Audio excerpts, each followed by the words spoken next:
PSL খেলতে যাওয়ার আগে শান্তর থেকে পরামর্শ নিচ্ছেন নাহিদ রানা, রিশাদ হোসেন। রিশাদ হোসেন তো সবার আগে চলে যাবেন, আর নাহিদ রানা জিম্বাবুয়েকে হারিয়ে তবেই যাবেন পাকিস্তান সুপার লিগ খেলতে। শান্ত সবসময় মত দিচ্ছেন তরুণ ক্রিকেটারদের ফ্র্যাঞ্চাইজি ক্রিকেট টুর্নামেন্টে সুযোগ এলে খেলতে দেওয়া উচিত। কোচ সালাউদ্দিনও সেখানে ছিলেন।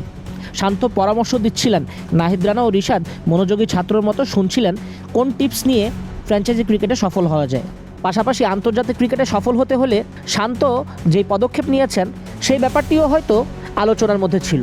কিভাবে জিম্বাবুয়ের মতো শক্তিশালী দলকে ঘায়েল করতে হবে, অধিনায়ক শান্তই তো সেটা বোঝেন খুব ভালো করে। এদিকে নাহিদ রানা, রিশাদ হোসেনের পর শান্তর দেখা হয়ে যায় লিটনের সঙ্গে। লিটনও আড্ডা দিতে আসেন কোচ সালাউদ্দিন আর অধিনায়ক নাজমুল হোসেন শান্তর সঙ্গে, এসে কুশল বিনিময় করেন।